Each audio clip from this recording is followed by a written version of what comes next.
La troupe du Ballet Royal du Cambodge, une soixantaine de personnes en tout, arrive à l'aéroport de Roissy pour débuter une tournée qui va durer 2 mois.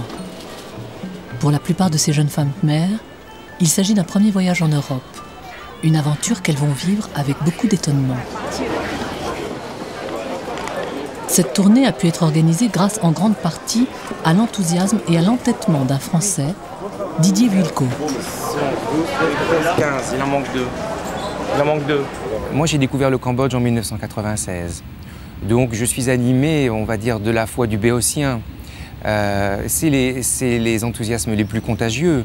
Ce sont les néophytes comme moi qui, à un moment donné, avec beaucoup de naïveté et d'enthousiasme, peuvent effectivement réaliser ce que nous avons réalisé.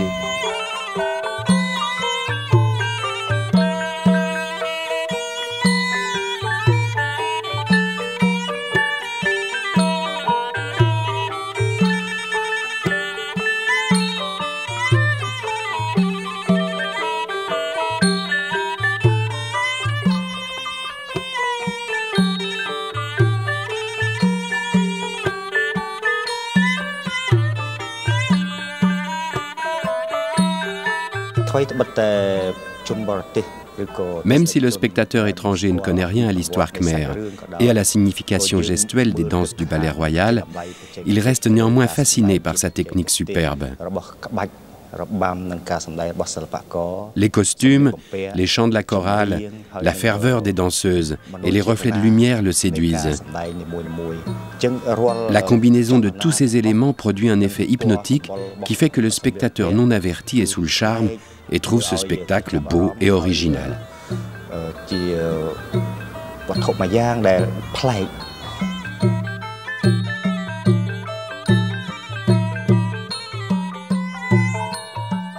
Les danses du ballet royal s'inspirent souvent des légendes khmères ou indiennes.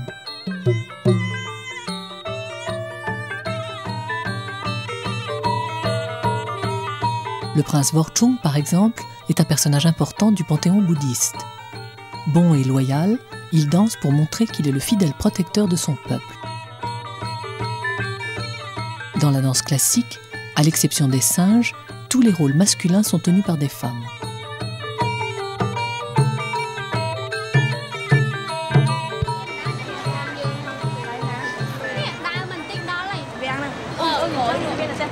Une seule représentation du ballet royal est prévue au château de Versailles.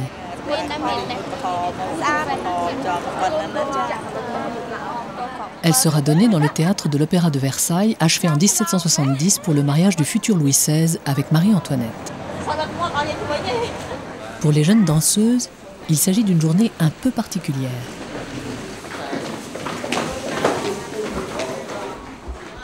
Cinq heures avant, elles pénètrent dans les loges du théâtre et commencent pour la 1001e fois le rituel immuable du maquillage et de l'habillage. Peu importe le lieu de la danse, cette cérémonie est toujours la même. Je pense qu'une des choses qui séduit, c'est la beauté des jeunes femmes, beauté sur laquelle on ne peut pas véritablement se pencher, car elles sont à la fois hiératiques, somptueusement vêtues, recouvertes en quelque sorte. Des pieds nus, mais avec des bracelets et insaisissables, jusqu'à la tête coiffée d'une tiare. Aucun bouton, aucune agrafe. Les vêtements, bracelets, colliers et tiares sont littéralement cousus sur les corps et les têtes des danseuses. Elles sont, au fait, une idée de la beauté, plus que la beauté telle qu'elle s'étale dans les magazines. Ce sont les anti-Claudia Schiffer, le contraire du donner à voir.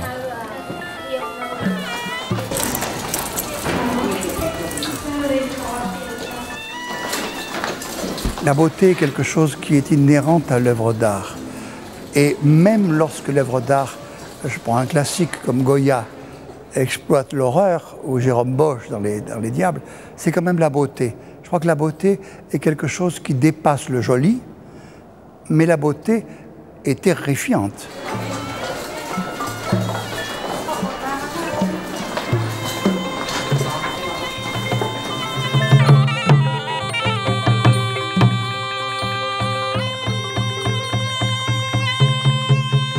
Le Ballet Royal vient une première fois en France pour accompagner le roi Sisovath à Marseille et à Paris en 1906. C'est au Pré-Catelan, dans le bois de Boulogne, que le sculpteur Auguste Rodin voit les danseuses khmères pour la première fois. Une révélation. Il est impossible de voir la nature humaine portée à cette perfection. Il n'y a qu'elle et les Grecs. On peut dire qu'effectivement, c'est grâce à Rodin que l'engouement pour les danseuses cambodgiennes s'est développé en Occident et particulièrement ici en France. Alors pourquoi est-ce que ce vieux monsieur, oui, s'intéresse-t-il à ce moment-là aux danseuses cambodgiennes? Il ne s'intéresse pas seulement qu'aux danseuses cambodgiennes, c'est à la danse en général et c'est au mouvement qu'il s'intéresse. Dans les dessins que l'on peut voir ici, que l'on peut admirer au musée Rodin, il s'intéresse d'abord et avant tout au mouvement. Et c'est ce mouvement nouveau qu'il ne connaissait pas, auquel il n'était pas préparé, qui le rend, comme il le disait, délirant de joie artistique.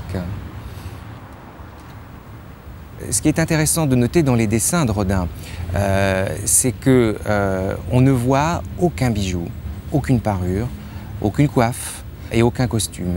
Et c'est vraiment le mouvement qui le motive, qui l'attire. En plus, il y a le côté pour lui religieux. Il dit « Je n'ai jamais séparé l'art religieux de l'art. Il les a toujours confondus, dit-il. Quand le religieux se perd, l'art se perd aussi. Et les danses cambodgiennes sont aussi une expression d'un art religieux. » Et puis, il y a la beauté de ces femmes. Et Rodin était un amoureux de la beauté et de la beauté féminine. Il dit « Toutes ces femmes sont toutes admirablement belles. » Et quand il les voit partir, s'embarquer sur le bateau à Marseille, quand elles rejoignent Phnom Penh, il dit « J'ai cru qu'elles emportaient un morceau de la beauté du monde. »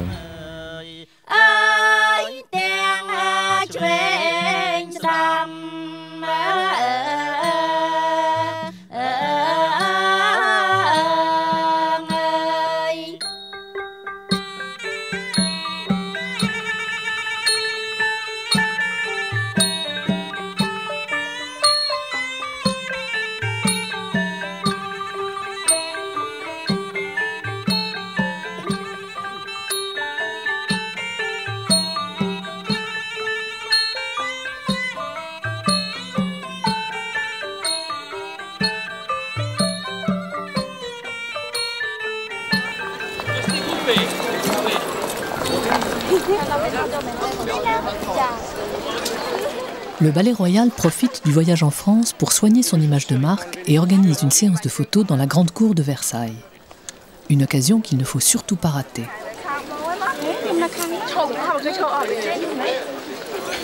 Attends, il y a 2 touristes au fond là. Encore 2. S'il vous plaît. La princesse Bhupa Devi, qui a beaucoup fait pour la renaissance de la danse classique au Cambodge depuis les années 60, fait partie de la fête. Elle seule a le droit de garder ses chaussures sur les dalles froides de l'esplanade. Et voilà. Et faites un demi-cercle. Vous pouvez avancer un peu, mesdemoiselles. Avancez un peu. Et avancez un petit peu. Un petit demi-cercle. Voilà. Et cependant, ces jeunes femmes belles, à demi cachées, mais dont on sait qu'elles sont belles, sont extraordinairement séduisantes aussi. Et peut-être qu'il y a là, au fond, la nostalgie très très forte de la beauté pudique.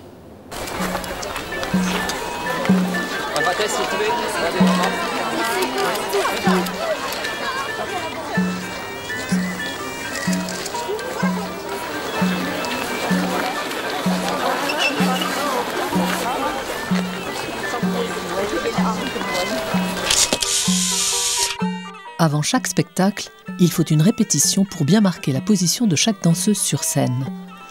Il faut des essais d'éclairage pour bien faire scintiller les paillettes multicolores des costumes. Il faut apprendre à vivre et à danser dans un nouvel espace.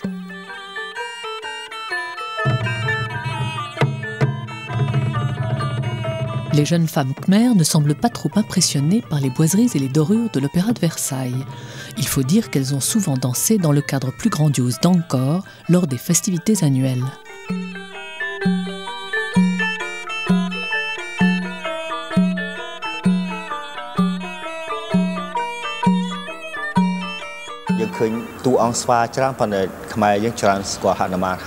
Pendant le déroulement du Remke, on voit beaucoup de scènes avec des singes. Mais pour nous, les Khmers, le singe le plus important s'appelle Hanuman. Hanuman est un serviteur fidèle et dévoué envers son maître, le prince Rama, prêt à se sacrifier pour des causes nobles. Mais Hanuman est aussi un exemple pour nous tous. C'est un commandant intelligent et plein de ressources. Si une nation avait Hanuman comme leader, elle ne pourrait que remporter la victoire sur ses adversaires.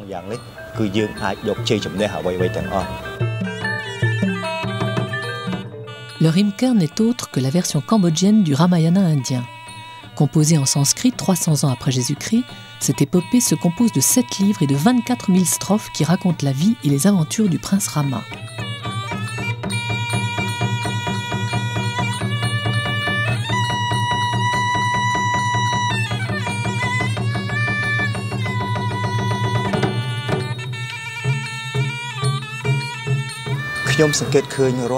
Que ce soit dans les légendes khmères ou dans les contes connus de tous, on y trouve souvent un message moral, une leçon de conduite.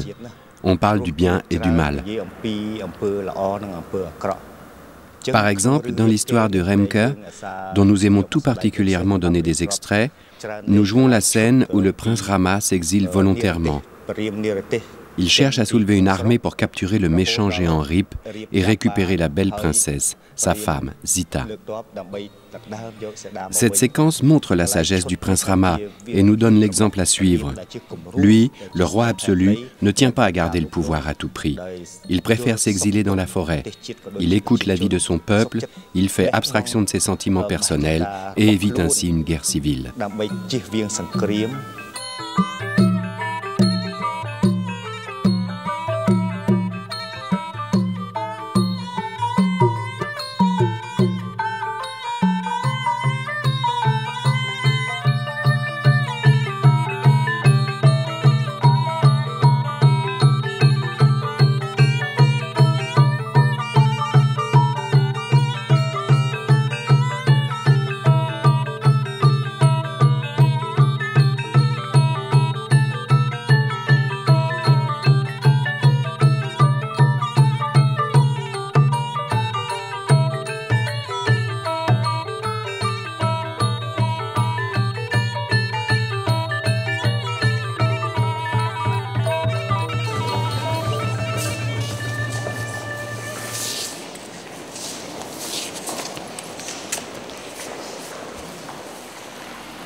Pour cette soirée mondaine au château de Versailles, la princesse Bhupa Devi arrive comme une véritable ambassadrice du Cambodge. C'est elle qui doit entretenir des relations d'amitié avec la France et qui espère peut-être obtenir des subventions pour continuer dans les meilleures conditions possibles l'apprentissage des jeunes élèves de la danse à Phnom Penh. Merci d'être parmi nous. Vous connaissez M. Mitterrand? Bien sûr.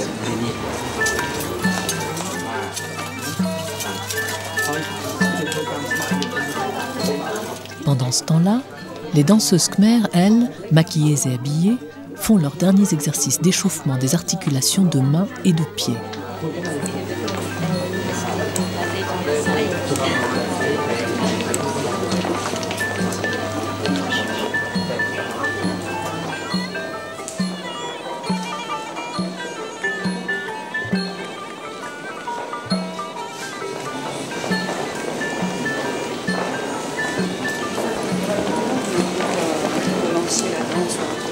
Elles étaient là, ces petites danseuses graciles comme des gazelles métamorphosées. Leurs 2 longs bras minces comme faits d'un seul morceau, à travers les épaules jusqu'aux poignets, sur lesquels les mains faisaient des apparitions comme des acteurs mobiles et autonomes. Une séance de Et quelles mains! Des mains de Bouddha pour reposer pendant des siècles sur des genoux, la paume tournée vers le ciel, ou qui se dresse le poignet plié, réclamant le silence infini. Rainer Maria Rilke.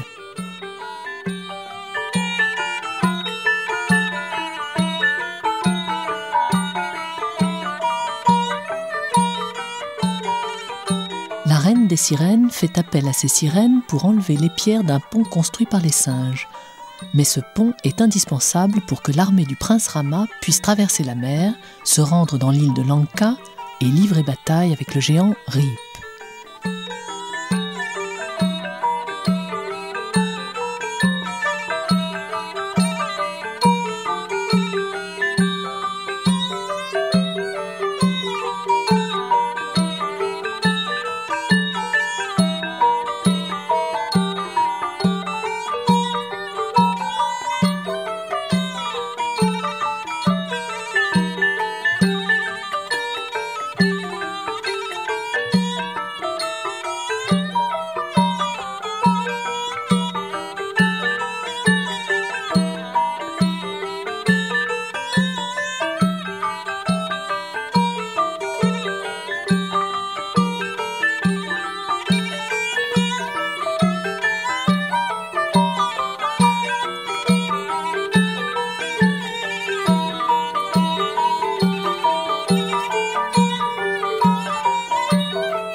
On dit que les délicats mouvements des bras et des pieds des danseuses khmères imitent ceux des pattes et du tronc de l'éléphant asiatique.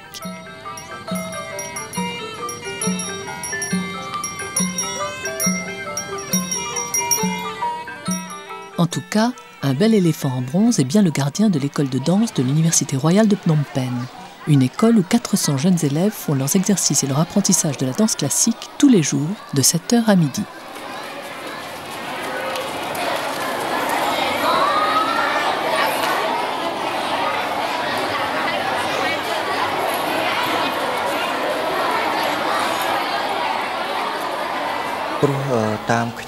Je pense que les jeunes élèves de l'école de danse à Phnom Penh sont très attirés par la danse classique.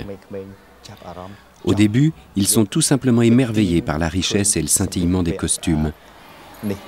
Mais après des années d'entraînement, et s'ils continuent jusqu'au bout, ils se sentent fiers de faire partie de la troupe du ballet royal. Ils se sentent valorisés aux yeux des spectateurs cambodgiens et étrangers. C'est essentiellement pour cette raison que les familles cambodgiennes envoient leurs enfants dans notre école pour étudier la danse.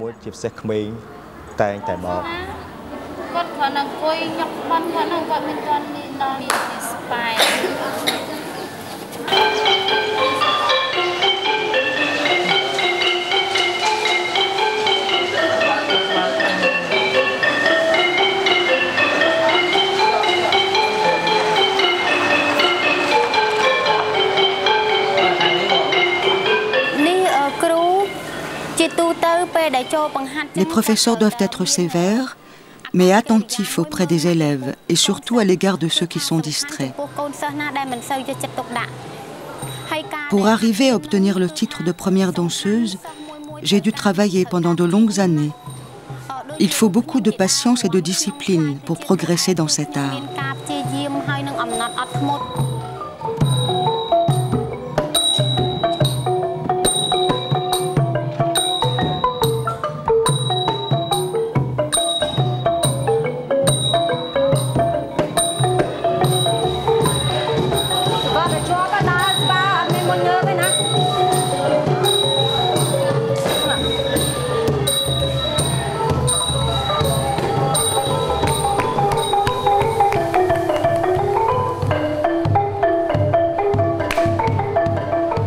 Vers 10h du matin, arrive la princesse Bhupa Devi, accompagnée de quelques gardes du corps et de ses 5 Pékinois. Elle est la fille du roi Norodom Sihanouk.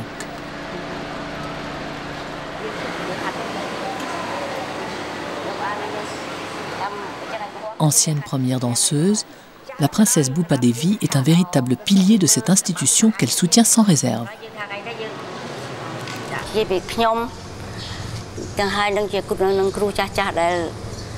Avec l'aide des vieux professeurs qui ont survécu jusqu'à ce jour, nous nous efforçons de retrouver les danses classiques anciennes. Nous n'essayons pas de les modifier. Au contraire, nous nous contentons uniquement de sauvegarder celles qui ont failli être perdues pour toujours. De plus, nous avons très peur des influences étrangères sur notre façon de voir les choses. Nous devons absolument nous protéger contre la culture occidentale et faire en sorte qu'elle ne nous contamine pas.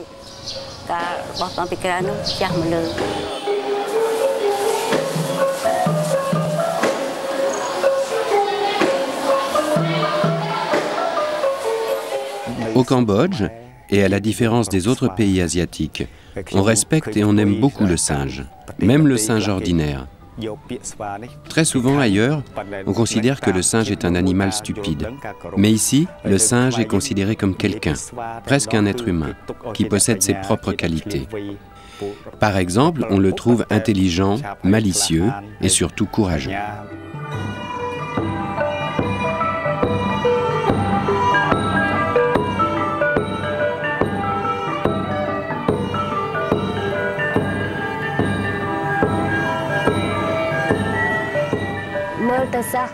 Parfois, même si je fais répéter plusieurs fois le même mouvement, les élèves ne se concentrent pas et n'arrivent pas à l'exécuter.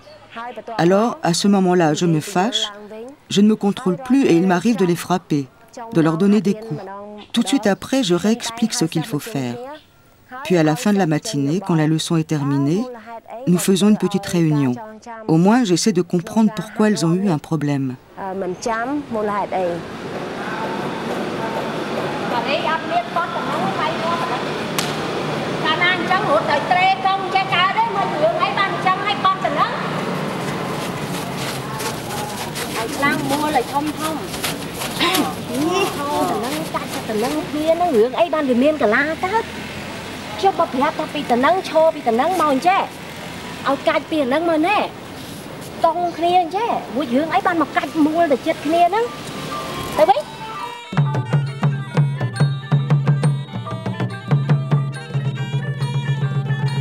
Les sirènes ont peur.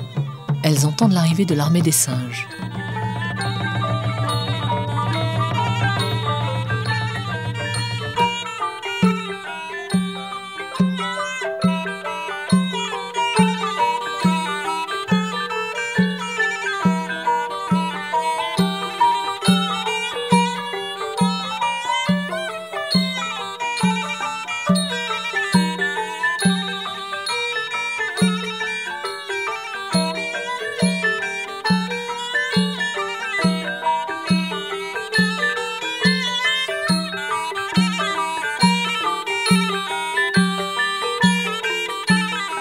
Les sirènes démontent les pierres du pont de Lanka.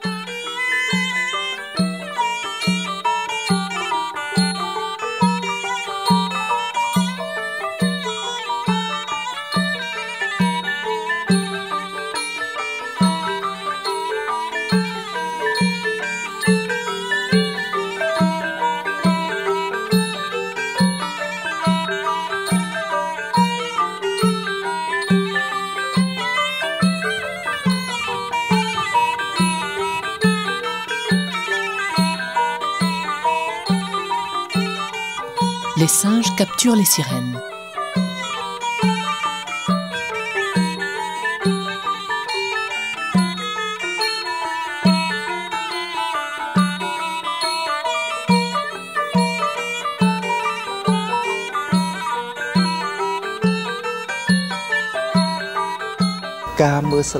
Il y a différentes façons de regarder un spectacle comme le nôtre. Il y a par exemple les spectateurs qui regardent d'une façon contemplative et qui sont séduits. Et puis il y en a d'autres qui regardent en tant que connaisseurs. Ils connaissent l'histoire et la clé des gestes. Il est certain que l'on aimerait surtout posséder les deux facultés, la contemplation et la connaissance. Mais le gestuel de ces danses est si riche et si étrange que même si le spectateur ne comprend pas les rôles de tous les acteurs, il ressent un certain apaisement. Il capte son effet de pureté. Quand on assiste aux danses du ballet royal, on pratique aussi la méditation dans la salle. Notre esprit se concentre, il se calme, il se débarrasse des problèmes matériels et oublie le stress de la vie quotidienne.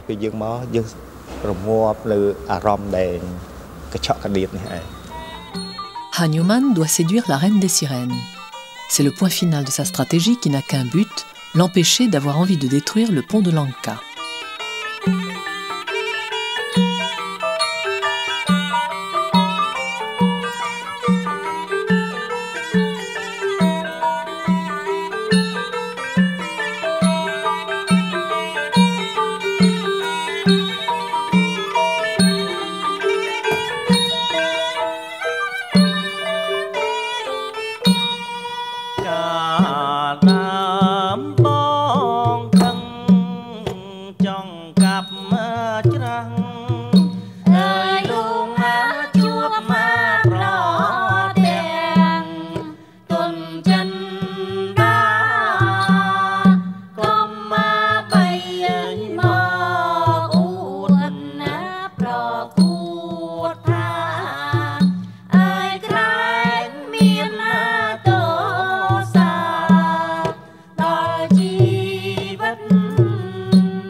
Pour leur tournée européenne, le Ballet Royal du Cambodge a voyagé partout en autocar.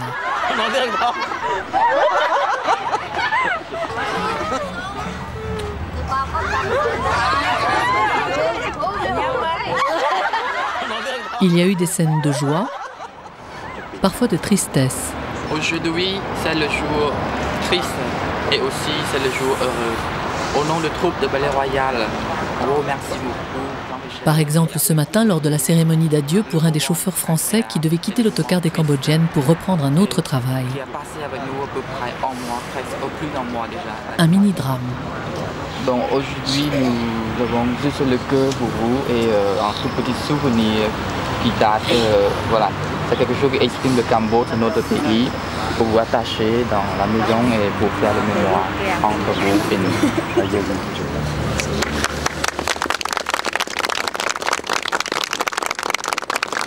Ce sont des gens vraiment adorables, qui pensent aux autres, qui n'oublient jamais que le voisin est là, qu'il a besoin de quelque chose, qui communiquent beaucoup de tendresse, beaucoup de gentillesse. Et c'est très rare.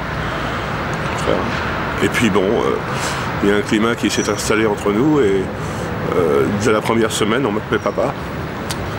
Voilà. J'ai perdu un fils de 20 ans. Et puis, je pense que j'ai prévu déjà un voyage à Phnom Penh au mois d'avril.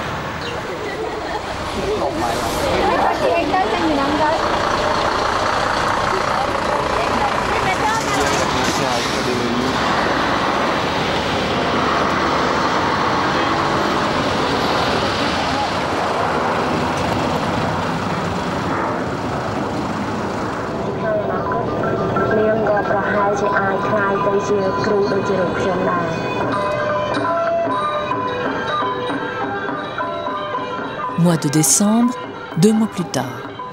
Le Ballet Royal, un peu fatigué, doit rejoindre la Maison de la Danse de Lyon pour donner les 2 dernières représentations de cette tournée. S'ils aiment écouter la musique, et s'ils ont le bon sens du rythme. Enfin, nous regardons leur physique. Si le prince Rama a connu des aventures et des difficultés pendant son voyage, le Ballet Royal aussi. L'existence que nous avons menée à transformer notre mentalité et fait de notre corps une chose précieuse. Les danseuses Apsara ont vu pour la première fois de la neige. Elles ont traversé les Alpes, des montagnes qui ressemblent à la demeure d'Indra, le plus puissant des dieux hindous. elles ont appris avec stupeur le vol des costumes de scène. Elles ont cru voir des esprits, des fantômes français dans les chambres d'hôtel. Elles sont tombées malades et elles ont piqué des crises de gamine. À chaque représentation au théâtre, nous partageons équitablement la recette, ce qui fait que chacune reçoit un salaire de misère. Ma grand-mère, professeure de ballet de grande renommée, était aussi une concubine du roi Monivan et a reçu de lui son titre de Lokkun. Ensuite, ma mère est un professeur reconnu comme premier maître de ballet par le roi Norodom Sihanouk. Mais le docteur Prung Ching était toujours là. Il a fait en sorte que tout son petit monde arrive à destination.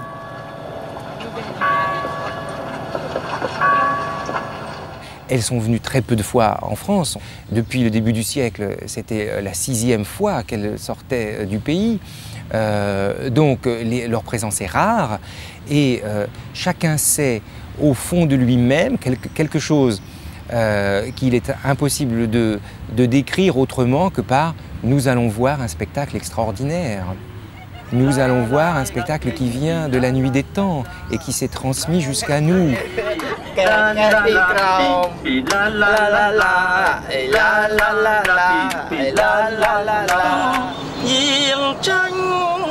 On est à peu près certain que les bas-reliefs d'Angkor Wat et les poses, les coiffes, les costumes des apsaras de pierre sont aujourd'hui vivantes.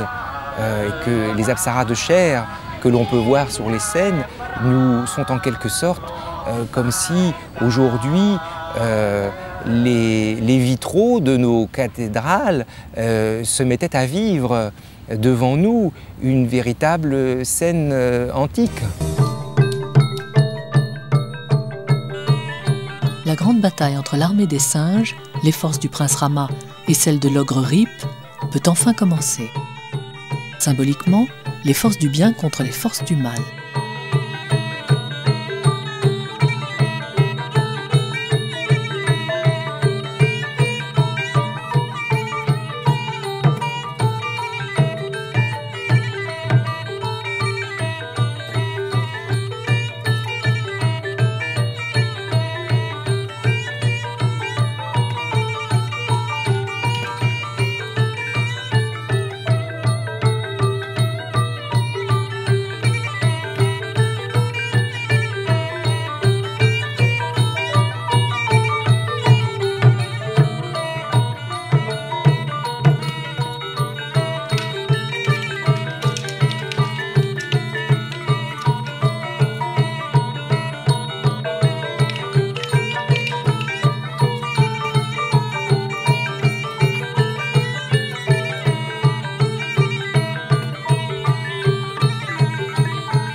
du prince Rama a remporté la bataille d'une façon décisive. Le prince peut enfin délivrer sa femme, la belle captive Sita.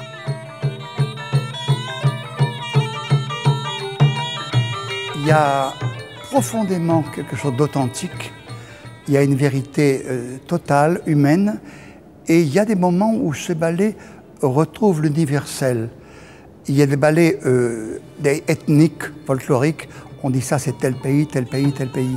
Mais là on retrouve quelque chose qui n'appartient à aucun pays.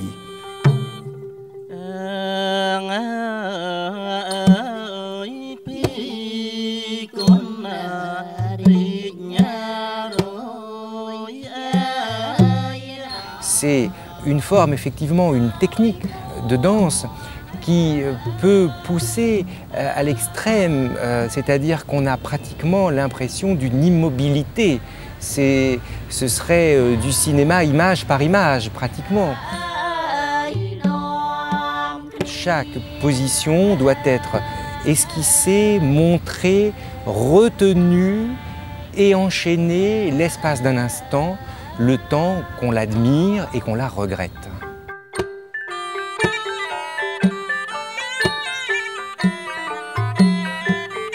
Cette danse hiératique, cette perfection précise des gestes, tout ça évidemment apporte une distance de réflexion, de paix, de méditation dans la civilisation du zapping dans laquelle on se trouve. Le ballet royal cambodgien, c'est le contraire du zapping.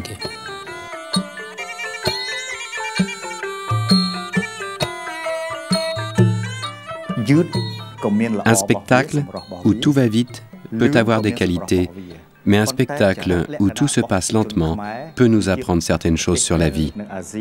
Le peuple khmer, vivant en Asie où il fait très chaud, aime particulièrement les séances de méditation. La méditation, cette faculté d'introspection que possèdent les Asiatiques, est possible si l'on regarde une danse où chaque geste est détaillé, où tout se déroule très lentement, presque au ralenti. Ce n'est pas parce que le monde moderne bouge rapidement que les acteurs doivent se déplacer de plus en plus vite sur scène. La lenteur est indispensable pour se concentrer, pour entrer dans un autre monde.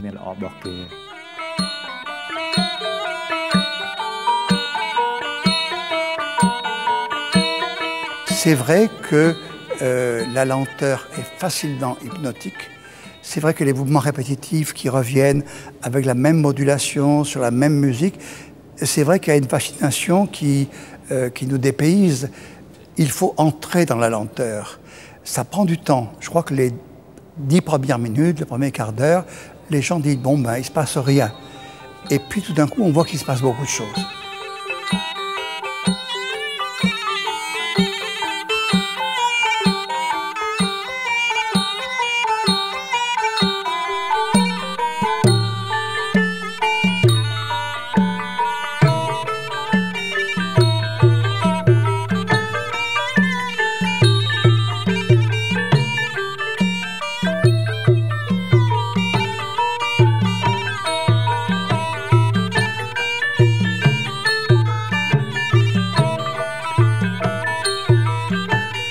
Mais Sita est toujours triste. Elle ne sait pas encore que son mari, le prince Rama, va bientôt la rejoindre.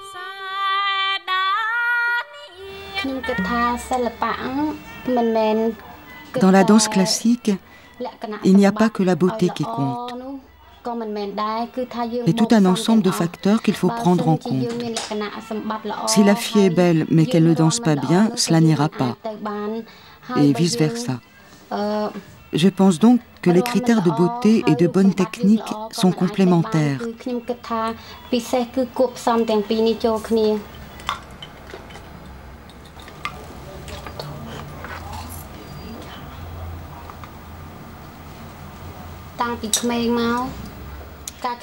Quand j'étais petite, je ne pouvais pas comprendre l'importance et la signification de la danse classique. Au fil des années, je me suis aperçue que cette danse est très difficile et qu'il est rare d'atteindre la perfection. Bien danser est un talent qui n'est pas donné à tout le monde. Malgré la fatigue de la tournée, avant chaque représentation, je m'efforce à répéter les gestes. Je pense sincèrement que je suis amoureuse de la danse.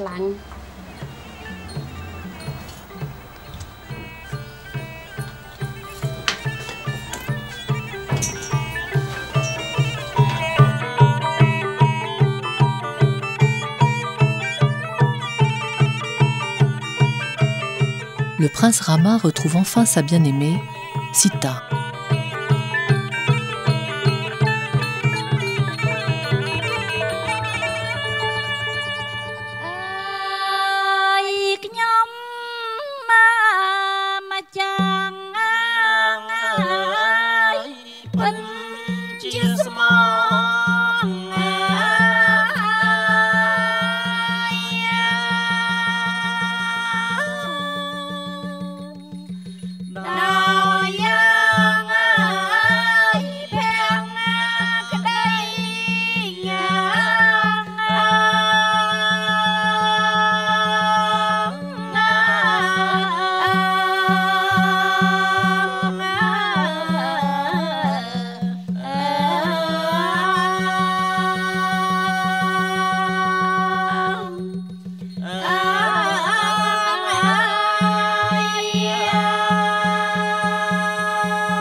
Mais il y a encore un problème.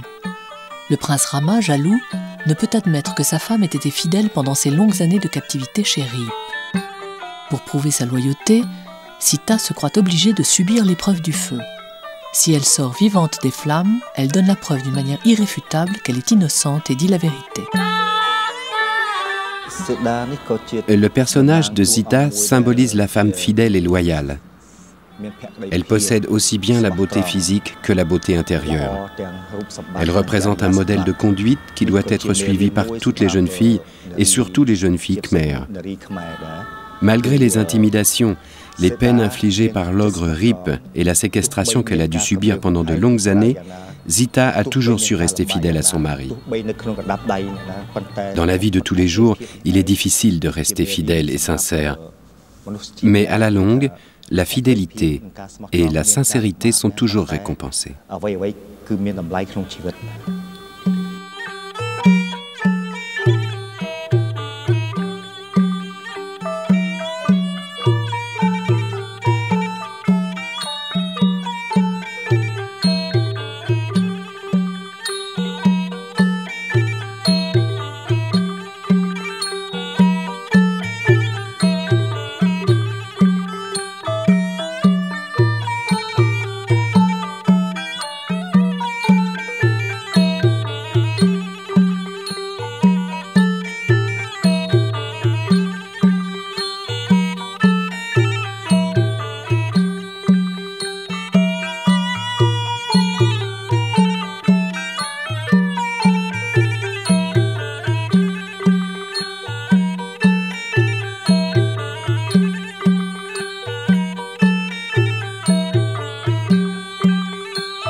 La séquence où on amène Sita pour la brûler, pour lui faire subir l'épreuve du feu, est une idée que nous avons apportée récemment à l'histoire du Remke.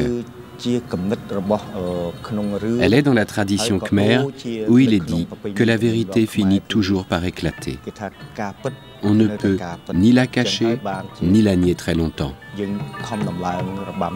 Nous les Khmers, nous aimons beaucoup cette représentation symbolique.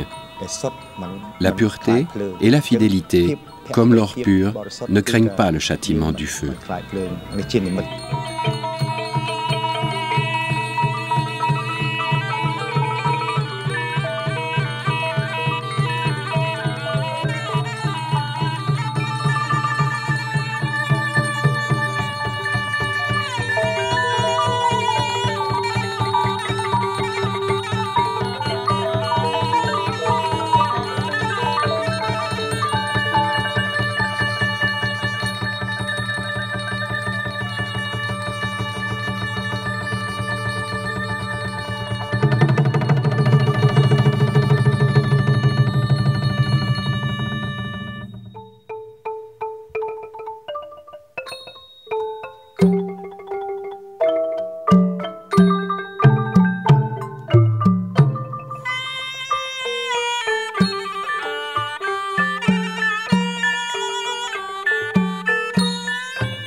J'étais fasciné ce soir par une chose, c'est qu'à Versailles, on a l'impression, en voyant ce spectacle, de voir ce qu'étaient les ballets Louis XIV.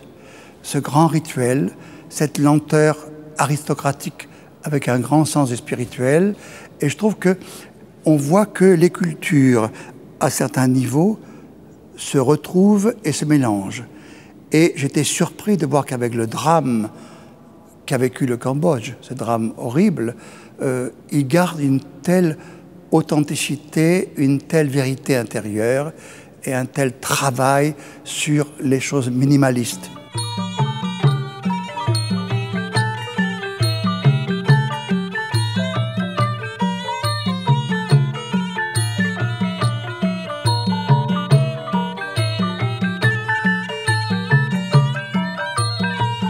Ces sociétés ont été détruites par une sorte de carambolage d'idéologies allant de la pire folie pol-potienne ou au marketing capitaliste échevelé comme il règne en Thaïlande. Quand on voit ce ballet ressurgir, résister et ressurgir, alors c'est tout à fait intéressant parce qu'on se dit que ces sociétés, au fait, n'ont pas été totalement détruites et puis que malgré tout, quelque chose a subsisté qui était plus fort et dont on a vu ce soir la permanence. Tout est bien qui finit bien. Sita sort indemne des flammes, Rama peut vivre en paix et pour toujours avec elle.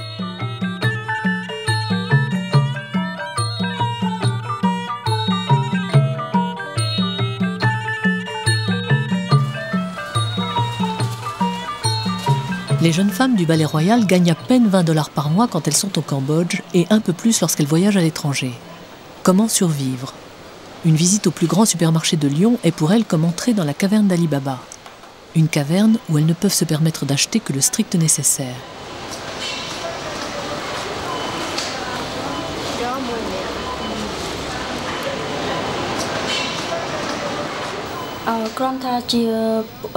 Nous gagnons un peu d'argent seulement lorsque nous donnons des spectacles pour les invités de marque au Cambodge. Cela nous permet de survivre quelques jours, mais il est impossible de joindre les deux bouts en tant que danseuse du Ballet Royal. Nos salaires n'ont rien à voir avec les danseuses qui vivent à l'étranger. Nous, les artistes khmers, nous sommes totalement démunis. J'ai un autre travail, mais je ne vous dirai pas lequel.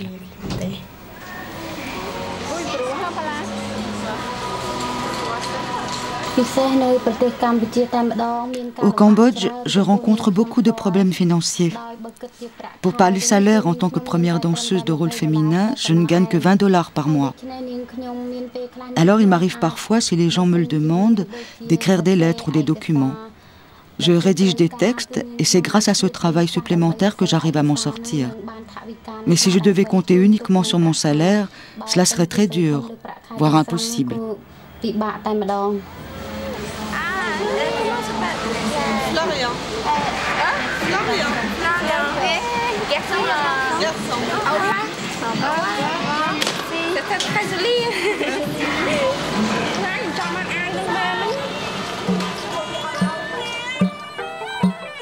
La danse Moni Mekala, encore un conte moral, est techniquement une des plus difficiles à exécuter.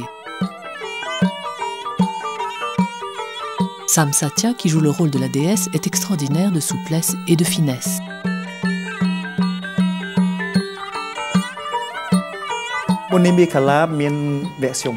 On peut qualifier la danse de Moni Mekala de danse conceptuelle ou de danse symbolique. Les textes anciens parlent d'une danse où la rencontre de Moni Mekala et du géant Rim Eiso fait naître les éclairs, le tonnerre et la pluie. Mais d'après mes propres recherches, je pense que la danse Moni Mekala est, encore une fois, une leçon de morale pour tout le monde. Nous observons dans cette danse les ruses de Moni Mekala, qui symbolise l'intelligence, contrastée avec la puissance du géant Rim Eiso. Tout cela veut dire que c'est la réunion de l'intelligence et de la force qui crée bonheur et prospérité.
Avec le déclin d'Angkor, à partir du XVe siècle, le ballet royal a failli disparaître, principalement à cause de la guerre avec les pays voisins. Dans les années 50 de ce siècle, ma grand-mère décide de diriger personnellement le ballet royal. La première chose qu'elle fait, c'est de réunir toutes les anciennes danseuses et tous les maîtres de ballet khmer pour travailler les gestes et les scènes légendaires que l'on peut trouver sur les bas-reliefs d'Angkor Wat.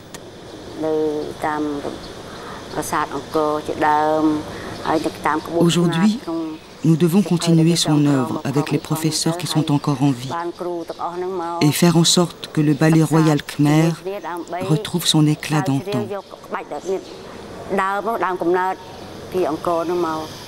La légende hindoue de la naissance des Apsaras est clairement visible sur un des bas-reliefs de la troisième enceinte d'Angkor Wat.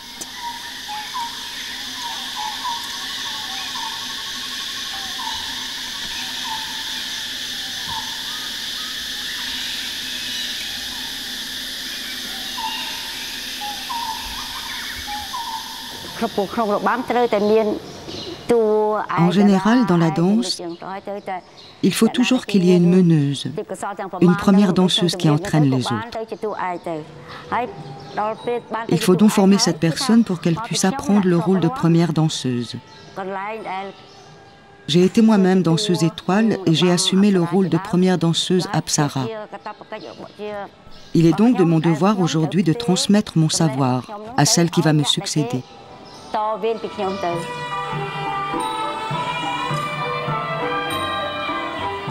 Survie d'un art qui a failli mourir plus d'une fois.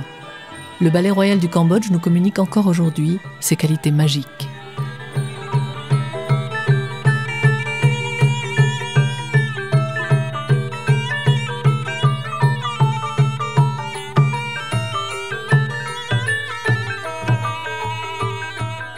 Mais les bars de karaoké et les boîtes techno-bouddhistes sur le boulevard Monivong de Phnom Penh sont hélas beaucoup plus populaires.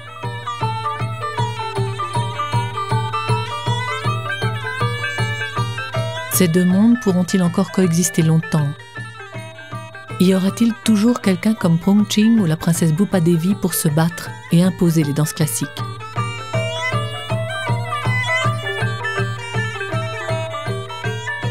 On voudrait rester optimiste, tout en sachant que les années à venir seront plus difficiles pour la survie de celles qui dansaient naguère pour les dieux.